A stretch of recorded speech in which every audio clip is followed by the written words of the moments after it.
This video is brought to you by NewsVoice.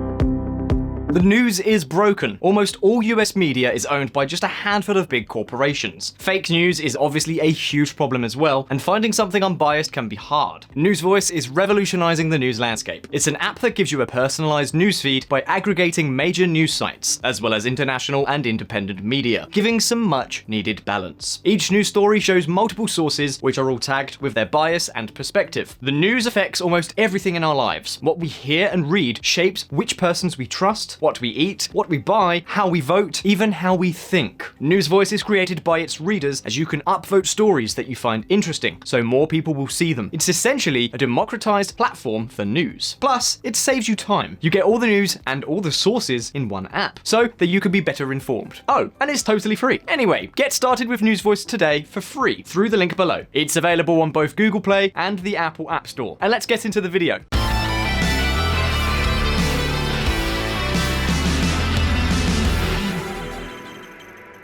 Together, China and India make up a third of the world's population. Yet, while it may seem hard to believe, these countries have large areas of their territory where there is absolutely no one. And one of those areas is the border between these two countries.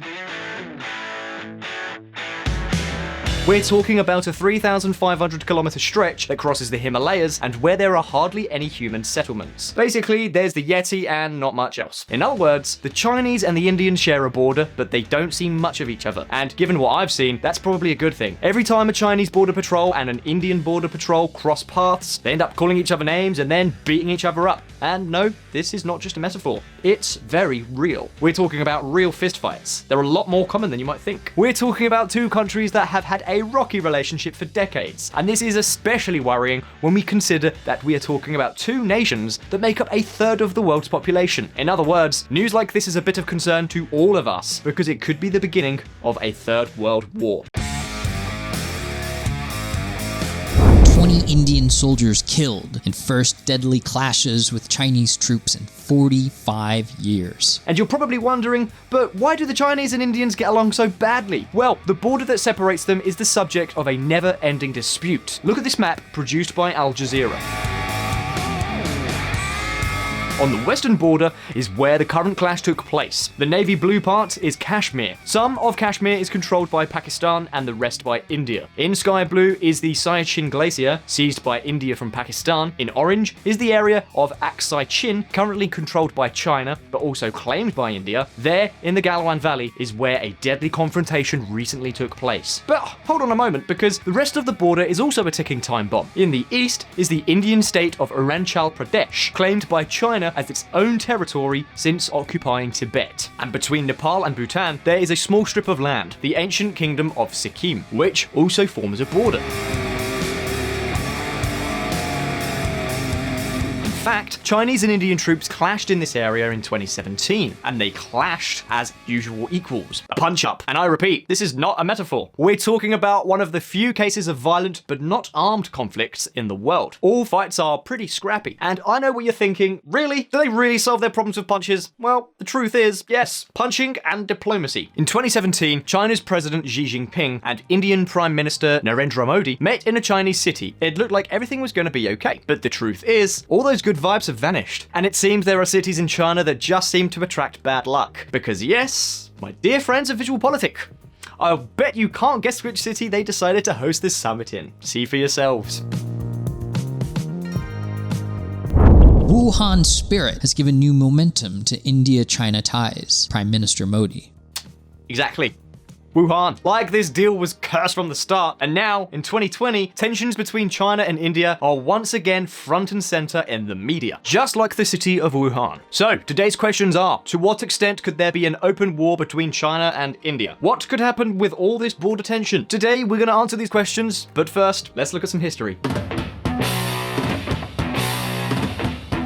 Colossal duel. China and India are two civilizations that have had cultural, religious, and commercial ties for more than 2,500 years. In theory, they are not doomed to be enemies, but the reality is they get along terribly, especially since China occupied Tibet in 1950 and the two civilizations suddenly became neighbors. So, what's all the fuss about? Let's see. The first thing to explain is that Tibet is a vast and remote territory. Tibet is where Buddha lost his lighter, and the land mass is as big as South Africa. That's about twice as big as France. If independent, it would be one of the 25 largest countries in the world, but as you can imagine, it is virtually unpopulated. Only 2 inhabitants per square kilometer. To give you an idea, it's the same population density as in the Western Sahara. However, the location of its borders has been the main cause of confrontation between China and India for 7 decades. Because like so many other international conflicts, the problems arise once again from the time of the British Empire. As we have explained in previous videos, Imperial China always had influence over Tibet, but at the beginning of the 20th century, the forbidden city of Beijing was not at its strongest. So, the British took advantage of the Chinese weakness and invaded Tibet, but its interests was not to keep the region. Instead, the British and the Dalai Lama came to an agreement. The Dalai Lama would rule an independent Tibet, and in return, the British would extend their domains of the British Raj in India at the expense of Tibetan territory. So, what's the problem? That back then, there was no Google Earth, and the British made a terrible mess with the maps. How do you draw a border in the Himalayas without satellites? Do you put a marker on the summit of Everest? What about customs? Where do you put them? It seems foolish, but defining borders in such a mountainous area is almost impossible. And all that explains the need for so many regions that are practically no man's land. On the western border, that of Kashmir, there were some British maps that said the territory of Aksai Chin was within the rule of the British Empire of India, but this was not the case in other British maps, and the confusion continues to this day. Take a look at the current map. The striped area, which you can see, is as big as Switzerland. It is officially part of China, but nevertheless, India claims it. The situation on the eastern border is clearer. In 1914, the United Kingdom and Tibet signed a treaty that defined the northeastern border of British India according to what became known as the McMahon Line. This meant that Tibet gave the Arunachal Pradesh region to the British Crown. Arunachal Pradesh is a little larger than the Czech Republic and twice as big as the controversial Aksai Chin area. The fact is that China protested and disagreed with the marking of this border, but when India became independent in 1947, it adopted the McMahon Line as its border with Tibet. The Dalai Lama agreed, but not China. And China's disagreement became more pronounced after the communist regime occupied Tibet militarily in 1950. And the McMahon Line became the direct border between the two countries. The new political map was to challenge 2 competing interests. On one hand, China's aspiration to restore the ancient borders of Imperial China, and on the other hand, Hindu nationalists wanted to preserve British imperial borders. During the 1950s, both countries sought to avoid direct conflict and respected the McMahon Line, but tension returned to its highest level in 1959. If you've seen our video on Tibet, you'll remember that that's the year China suppressed protests in Tibet. At the same time, the Dalai Lama fled to Tibet under the cover of night. And where did he take refuge? Exactly, in India. As you can imagine, that didn't make China very happy. This paved the way for the events of 1962, when a war between India and China was fought. China swept the battalions of India from the area. However, the conflict had few territorial consequences. On the western border, China consolidated its dominance of Aksai Chin, but in the east, it withdrew from the conquered areas of Arunachal Pradesh and retreated to the McMahon Line, which today remains the border between the two countries. Since 1988, China and India have met to renegotiate this border, but they've never reached an agreement, while on the other hand, they do not dare to face each other in battle again either. Think about it. India is a nuclear power. And no, their nuclear weapons aren't just to defend against Pakistan. Watch what Bill Clinton was once told by the then Indian Prime Minister.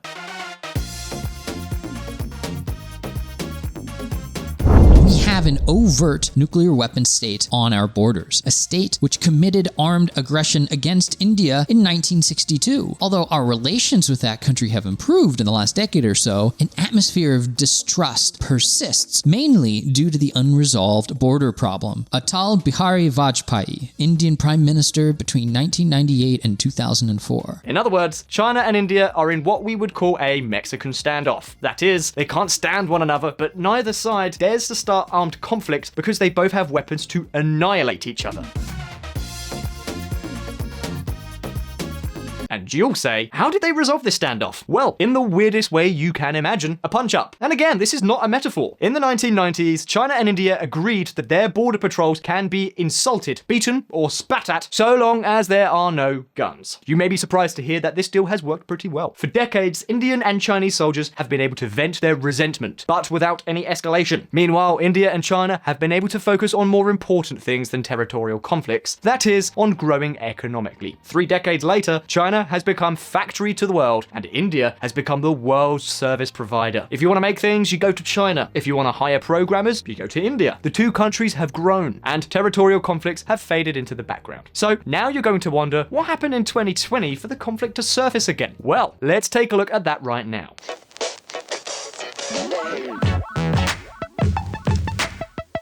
Pearl necklace versus diamond necklace. China's biggest antagonist is the United States. But if there's one country that gives them a real headache, it's India. If you've been following VisualPolitik for some time, you will know that. In previous videos, we have explained China's sugar daddy diplomacy. In recent years, China has not only invested in its Belt and Road Initiative, the so-called New Silk Road, they also invested in the so-called Pearl Necklace. Those of you who have watched this channel for a long time will know that China relies heavily on its imports of raw materials. For example, 80% of its oil imports pass through the Malacca Strait, and this means that they have to pass very close to the Andaman and Nicobar Islands. These islands are populated by tribes that have barely had contact with the outside world. The islands are of no concern to anyone, but they have one very important feature: they belong to India. That doesn't mean you'll see any Indian policemen passing these islands, but legally, they're Indian territory. And that means India can send its army there whenever it wants. All India needs to do is to deploy its navy through the Andaman Sea to cut off the transit of all types of ships through the Malacca Strait. Suddenly, China would run out of oil and many other raw materials. And that's why China had developed its pearl necklace strategy. This strategy consists of a multi-billion-dollar investment in different countries with access to the Indian Ocean. China's yuan would seek 2 highly interconnected objectives. The first would be to position these countries in such a way that they could not reject an alliance in defense of Beijing's strategic interests. The second objective would be to develop seaports in the Indian Ocean that would, in theory at least, not have a military character. Even so, the economic weakness of these countries and their debt to China would make it truly difficult for them to have the capacity to say no to Beijing. This is what we, on this channel, call sugar daddy diplomacy. Oh yeah. On one hand, I pay for all your whims, but in return, I make you totally dependent on me. So China has already developed a pearl necklace to surround India with its ports in Sri Lanka, Maldives, Pakistan, Bangladesh, and Somalia. As you can imagine, this strategy has not made India very happy. First, because, as we have explained, the antagonism they feel towards China has been enormous since the 1962 war. Second, because they see China as a threat to their own economic growth. Indeed, India refused to join a trade agreement between East Asia and Oceania for fear of opening its markets even more to Chinese products. In New Delhi, they see the trade deficit with China as too high. That is, India buys from China much more than it sells, and this trend grows more pronounced year after year. But that's not all. Sri Lanka and the Maldives, Bangladesh, and even Nepal are all countries that India regards as being in its natural area of influence. In this way, the pearl necklace strategy is seen by India as China meddling in its diplomacy. And if all this were not enough, the icing on the cake is the friendship between China and India's arch enemy, Pakistan. In other words, there are more and more reasons for India and China to not get on. Therefore, New Delhi has counter-attacked with its Diamond Necklace Plan, a series of alliances with other countries in the region to allow the Indian Navy access to some of its ports. We're talking about countries as scattered as Oman, the Seychelles, Iran, Singapore, or last but certainly not least, Indonesia. Especially this particular port in Sumatra, because it would be essential to close the Strait of Malacca.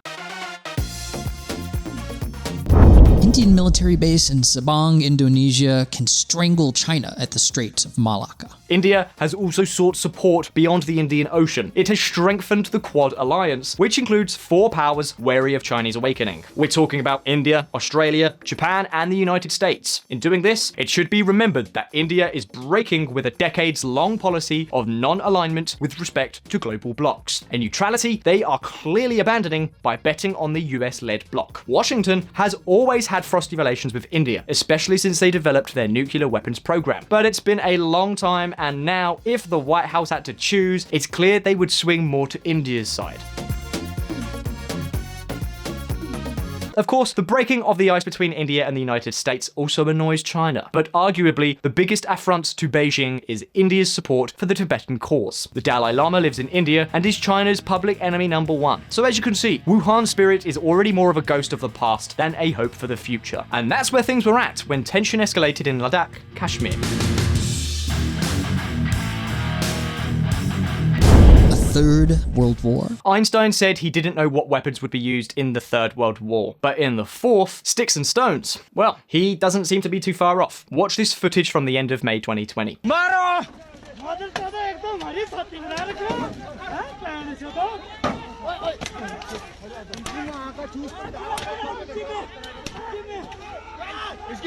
These soldiers are from the Indian Army. They just incepted a light armored vehicle from the Chinese People Liberation Army within their territory. And as you can see, it's been greeted as if it were a tax inspector. They stoned it, forcing it to retreat. 2 weeks after this video was released, details of the deadly Galwan Valley showdown were released. Chinese casualties were not made public. What's more, at the time of making this video, it's not very clear whether the injured Indian soldiers were beaten or got hypothermia after falling into icy waters.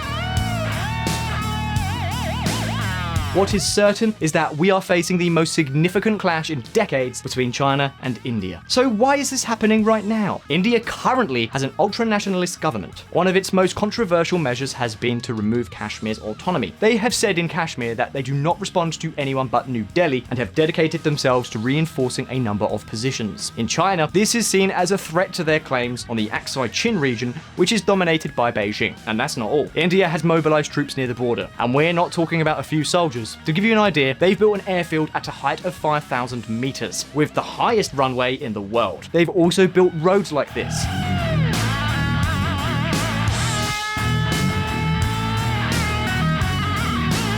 This road would make border positions more accessible to the Indian Army, and it seems that this may explain the Chinese interest in the Galwan Valley. Proximity to Daulat Beg Oldie Road link makes Galwan vital. China took advantage of everyone's attention being focused on the pandemic and occupied some 60 hectares belonging to India. Such a move is typically seen as a declaration of war. But wait a moment, because it seems that China took a step back after the deadly clash and has abandoned its risque positions. Why has Beijing acted like this? Possibly to give warning to India. Think about it. Decades ago, China and India were two equally poor countries. Today, China's economy is 5 times that of India. Of course, India has grown a lot in recent years, but China has grown a lot more, and that is reflected in its military budget. China has a much better armed army than India.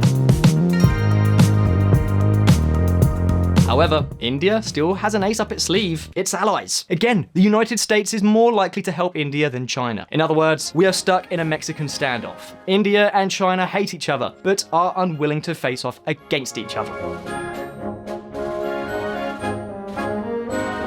So, how are they going to solve this hatred? Well, if the answer decades ago was throwing punches, now they're opting for something a little bit more civilized: the economy. So far, India has already banned TikTok, WeChat, and 50 other apps coming from China. In addition, it is considering imposing tariffs on more than 1,000 products. So, what's the problem? That within India, there are those who want to avoid a trade war because they think it would cause more damage to India itself than China. However, there are some very influential entrepreneurs who have sided with the government. Look at what Sajan Jindal, president of the JSW Group, says. JSW is one of India's largest industrial conglomerates. See for yourself.